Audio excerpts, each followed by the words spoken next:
Private equity end-to-end return analysis. Can you really get from A to B without any bumps on the road?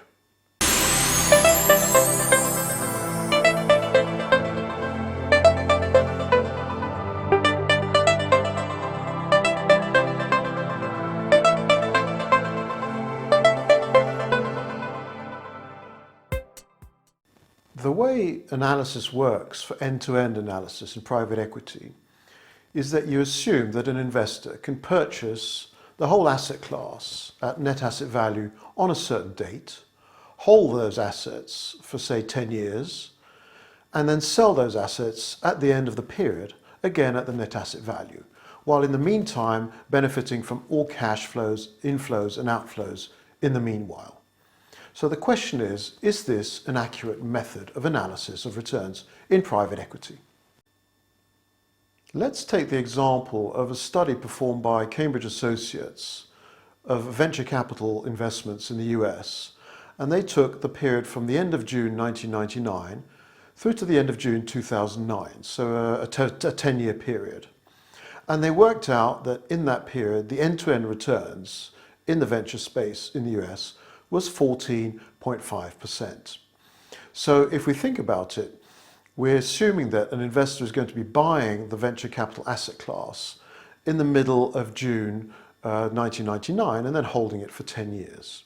Now they made some changes to the calculations and then they redid the calculation by taking out all the assets pre-1995, and they found that the return went down from 14.5% to just 4.5%. And taking it a step further and removing all the investments made before 1998 resulted in a total return of just 1.2%. So the difference between the return at the top end was 14.5%, but at the bottom end it was just 1.2%, which is a huge difference. And it points to some issues being in place with calculating end-to-end returns. So let's see if we can understand what might have been going on. Obviously, during the period under consideration, we had the internet boom and bust, so clearly it was a more dramatic period than perhaps others.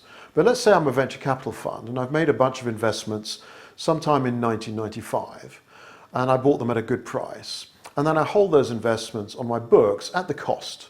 And then I exit those investments sometime in 2002 at a very high value. Clearly you can see there's going to be a distortion because the net asset value at the starting point that was used is going to be unrealistically low. And so that's one of the problems you have with these kind of end-to-end calculations. The first problem is that you have the NAVs may not be entirely reliable. And as accounting standards change over the years, the way the NAVs are calculated or estimated changes. And so when you're looking at historical data, you may be comparing apples with oranges because the way NAV was done 10 years ago is quite different from when it was done today.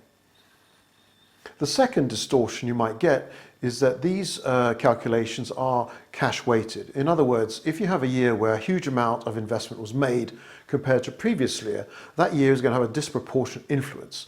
So for example, if we've just raised a vast amount of money for venture capital in the last 2-3 years and that money's not yet been put to work, it's going to have the effect of making the returns go down.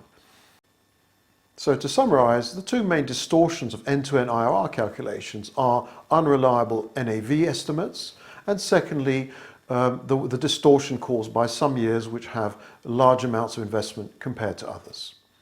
I hope you found this interesting, and thanks to Eric Johnson for contributing the material.